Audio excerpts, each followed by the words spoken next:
David Spade's brand and passion is comedy. Sarcastic, self-deprecating comedy about human nature and the superficiality of the modern world. To be funny and laugh at the world are hard things to do in the face of death, loss, and grief. But then, maybe that's what fuels Spade. He's endured quick and unexpected losses of family members, friends, and colleagues, a pattern that has, sadly, persisted for decades. According to his memoir, Almost Interesting, Spade was raised in part by a stepfather, a military veteran. Writing in his memoir, Spade had this to say about his stepdad. He had been a doctor during the Vietnam War, so he had post-traumatic stress syndrome. His mental health progressively declined, and according to the New York Times, Spade's father figure killed himself when the future comedian was 15 years old. That one death was the first in a string of losses in Spade's life throughout the years he was in high school and college. Spade said, "People just started going right and left, and I would sit and stare at a wall. I just said, okay, I guess I'll cross my fingers that it doesn't happen to everyone," and more people would go.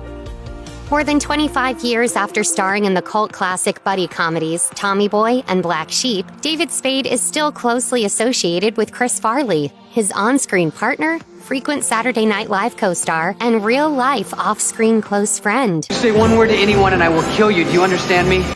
Suffering from substance abuse and addiction issues for years, Farley died at age 33 of an overdose of cocaine and opioids in December 1997, according to the Cook County Medical Examiner's Office. The death devastated Spade, so much so that he was a notable no-show at Farley's memorial service. Spade said in a Reddit Ask Me Anything session in 2014, "I think people misunderstood me not going to that funeral. It was just too emotional, and I wouldn't be able to handle it." Spade said on Reddit that he still thinks about Farley all the time, something likely made more difficult by online commenters. In 2019, Spade told the New York Times that he still receives nasty messages from people who loved Farley but hated him, admitting, "The first couple of times it was rough, but now it's the standard burn.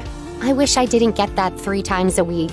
David Spade's older brother Andy married Kate Spade in 1994, just 1 year after the former Mademoiselle accessories editor decided to make handbags instead of write about them. She opened her first Kate Spade store in 1996, on the way to creating the large and lucrative Kate Spade & Company, one of the best-known fashion brands in the world. The designer also endured mental health issues. Andy Spade told People, "Kate suffered from depression and anxiety for many years."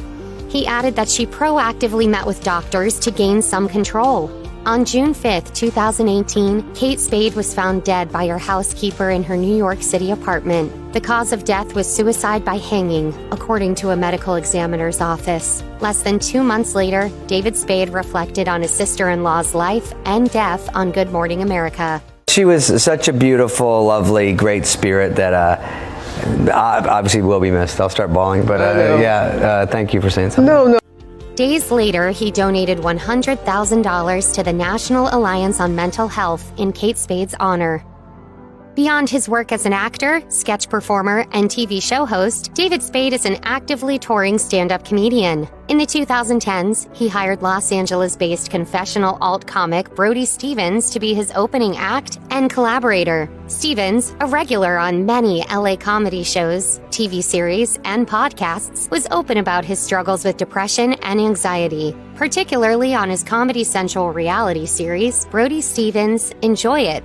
According to The Hollywood Reporter, Stevens was discovered dead in February 2019. Spade tweeted at the time, "Comedy lost a good man today. Brody Stevens. R.I.P." A death certificate acquired by TMZ reported that Stevens died of suicide by hanging, and that his bipolar disorder and depression diagnoses were factors in his death. The loss of Stevens came less than a year after the death of David Spade's sister-in-law, Kate Spade. He told the New York Times that such extended periods of grief had forced him to develop new coping techniques. Spade told the outlet, "I don't want to say I'm immune to it, but there's a way you just have to learn to shut off the tear valve. It's just too brutal." In the early 2000s, David Spade hired friend David Skippy Malloy to work as his personal assistant. Both their professional and personal relationships ended abruptly and violently at about 5 a.m. one morning in November 2000. As related on Good Talk with Anthony Jeselnik, Spade awoke in his bedroom with the feeling that someone was watching him. And sure enough, Malloy was standing ominously in the doorway. Malloy claimed that the home's security alarm had gone off and that he'd been contacted by the alarm company. As Spade woke up, he realized he hadn't even turned the alarm on. Spade recalled, and he punched me. And I hit the bed, and he hit me with a stun gun. We fought again. He threw me down. I got my shirt ripped off. I got out again. Out front, we fought in the driveway. Finally, Spade, covered in blood and feeling the effects of the stun gun, escaped Malloy, locked himself in his house, hid under his bed, and found his shotgun, which he believes Malloy intended to use to kill him. Police arrested Malloy, whom Spade said was, quote, obviously mentally troubled right now, while Malloy's lawyer said that his client's actions were the result of a, quote, psychotic state due to cocaine. Malloy pleaded guilty to assault and received a sentence that included 5 years probation, 480 community service hours, and a restraining order to stay away from Spade. David Spade has been one half of many high-profile double celebrity relationships, perhaps most famously with Lara Flynn Boyle. The comedian and the actor dated in the late 1990s when both were at their career peaks. He was coming off the hit sitcom Just Shoot Me, while Boyle was starring in the Emmy-winning legal drama The Practice. The seemingly stable relationship quickly crumbled, however, when Lara Flynn Boyle left Spade for Hollywood legend Jack Nicholson, who unabashedly made a play for her. Spade told Details, Nicholson asked Lara Flynn Boyle out in front of me.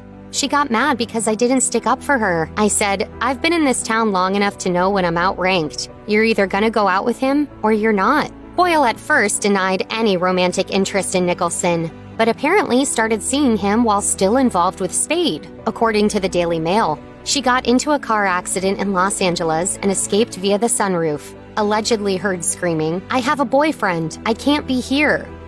But reporters got wind of the incident, and when the National Enquirer called Spade for a comment on his girlfriend's crash, he learned she'd been seeing Nicholson behind his back. In June of 2017, David Spade experienced the dual indignities of home invasion and theft when a team of burglars somehow disabled his security and alarm system and entered his Beverly Hills home. The burglars made off with about $80,000 worth of cash and expensive jewelry because they walked away with a safe containing those items, along with the sentimentally priceless wedding ring that belonged to Spade's mother. Spade said on The Tonight Show starring Jimmy Fallon, When I came home one day, my blinds were up, and it's not normal. Spade told the host that found that to be, quote, curious. He added that he went to bed that night feeling uneasy, so he decided to grab a shotgun, which he kept by the safe. There was just one problem. The safe was no longer there. Thinking members of his bathroom remodeling crew may be to blame, Spade called the police the next day, who wondered if Spade had any friends who were down on their luck or low on cash.